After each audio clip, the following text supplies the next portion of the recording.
کہ حضرت مسیح موعود علیہ السلام کی وصال کے وقت ہماری اماں جان نے ہمیں بلایا،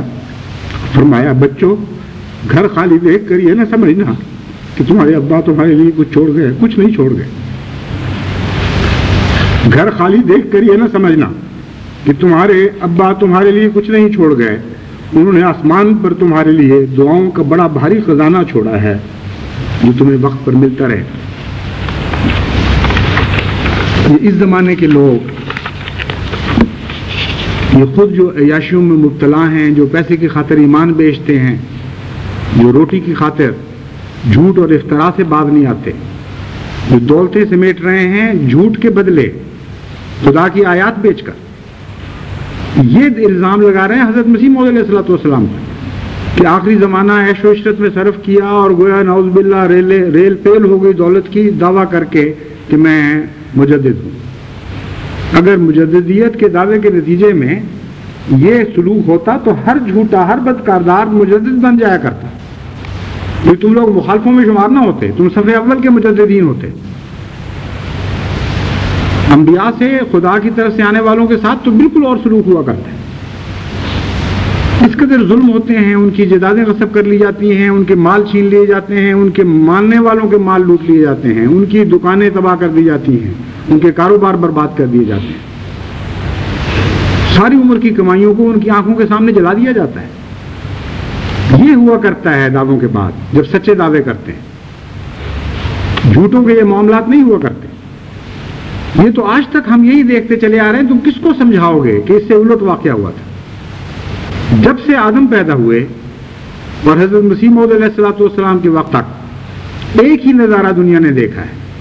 کہ وہ جو سب سے زیادہ ہر دل عزیز ہوا کرتا تھا، جسے سب نعمتیں حاصل ہوا کرتی تھی، جب اس نے خدا کے نام پر ایک دعویٰ کیا تو تمام قریبی، تمام اعزاء و اقارب اس کے شدید جانی دشمن بن گئے، اپنے بھی دشمن ہوئے، دوست بھی دشمن ہوئے، غیر تو پہلے ہی غیر تھے، اور ہر چیز سے اس کو محروم کرنے کی کوشش کی گئی۔ یہی واقعہ تھا جو حضرت مسیح موعود علیہ السلام کے ساتھ گزرا، اور اس کے باوجود پھر اللہ تعالیٰ نے اپنے فضلوں کی بارشیں نازل فرما دی۔ یہ لکھنے والے کو کوئی احساس نہیں ہوا، کوئی خیال نہیں آیا کہ تاریخ اسلام کیا سبق دے رہی ہے، اور اس قسم کے ناپاک اور گندے اور جھوٹے حملے کر کے یہ دشمن اسلام کو تقویت دے رہا ہے، اس کے سوا کوئی اس کا فائدہ حاصل نہیں ہو رہا۔ ابو ہریرہ کا کیا حال تھا؟ وہی ابو ہریرہ تھا جس کو فاقوں کی وجہ سے غش پڑ جایا کرتے تھے،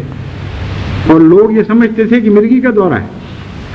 اور بعض لوگ جوتیاں مارا کرتے تھے اور جوتیاں سنگھایا کرتے تھے، کیونکہ عرب یہی سمجھتے تھے کہ مرگی کا یہ علاج ہے، اور وہ غریب فاقوں کی وجہ سے بے ہوش ہو جایا کرتے تھے۔ کیونکہ خدا کی خاطر یہ سب کچھ تھا، اس لیے خدا قربانی کرنے والوں کی قربانی کو کبھی ضائع نہیں فرماتا۔ وہی ابو ہریرہ تھا کہ اس پر زندگی کا ایک ایسا وقت بھی آیا کہ کسریٰ کا وہ شاندار رومال جو سجاوٹ کے لیے وہ اپنے لباس میں نمایاں طور پر دکھانے کے لیے لگایا کرتا تھا، اور وہ رومال جو شاہی عظمت کی نشانی ہوا کرتے ہیں، وہ تھوکنے کے کام نہیں آیا کرتے، وہ تو دکھاوے کے کپڑے ہوتے ہیں، اس سے بادشاہت کی عظمت، اس کی شوکت وغیرہ نمایاں ہوتی ہے۔ جب کسریٰ کی حکومت فتح ہوئی تو حضرت عمر رضی اللہ تعالیٰ عنہ نے وہی رومال حضرت ابو ہریرہ کو پیش کر دیا، اور انہوں نے اس رومال پر تھوکا، اور تھوک کر یہ کہا، بخے بخے ابو ہریرہ، واہ ابو ہریرہ تیری کیا شان ہے آج، محمد مصطفیٰ صلی اللہ علیہ وآلہ وسلم کے جوتوں کے صدقے آج تو کسریٰ کے رومال پر تھوک رہا ہے۔ تو یہ درست ہے کہ حضرت مسیح موعود علیہ السلام کو خدا تعالیٰ نے کوئی کمی نہیں آنے دی، ہر طرف سے دولتوں کی ریل پیل تھی، مگر خدا کی قسم آخر وقت تک وہ دنیا کی دولتوں کے منہ پر تھوکتے ہی چلے گئے، اور کبھی بھی ان سے پیار نہیں کیا۔ ایک وقت ایسا تھا کہ دسترخوان کے بچے کچے ٹکڑے آپ کھایا کرتے تھے، اس میں کوئی انکار نہیں، لیکن غربت کی وجہ سے نہیں، سرمایہ کی کمی کی وجہ سے نہیں، بلکہ اس لیے کہ کوئی دلچسپی نہیں تھی آپ کو دنیا میں۔ اور پھر وہ وقت بھی آیا جبکہ لاکھوں انسان آپ کے دسترخوان سے کھانا کھانے لگے، یہ تھی وہ دولت کی ریل پیل جو خدا کی طرف سے آپ کو عطا ہوئی، اور ہر وقت کے نبی اور اس کے ماننے والوں سے یہی سلوک ہوا کرتا ہے۔ آج جماعت احمدیہ کے ساتھ بھی یہی سلوک ہو رہا ہے، اور کل آپ کی اولادوں کے ساتھ بھی یہی سلوک ہوتا چلا جائے گا۔ یہ جلتے رہیں گے، خاکستر ہوتے چلے جائیں گے۔ اللہ آپ کی جانوں میں بھی برکت دیتا چلا جائے گا، آپ کے اموال میں بھی برکت دیتا چلا جائے گا، اور خدا کی قسم وہ دن بھی آئیں گے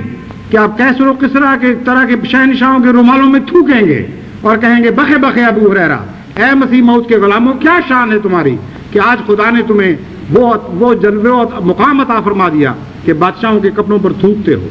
اور بادشاہوں کا یہ حال ہوگا کہ مسیح موعود کے کپڑوں کو ترسا کریں گے، برکت ڈھونڈیں گے ان کپڑوں سے، وہ کپڑے جو بظاہر بوسیدہ ہوں گے، جن کو وقت نے دھندلا دیا ہوگا،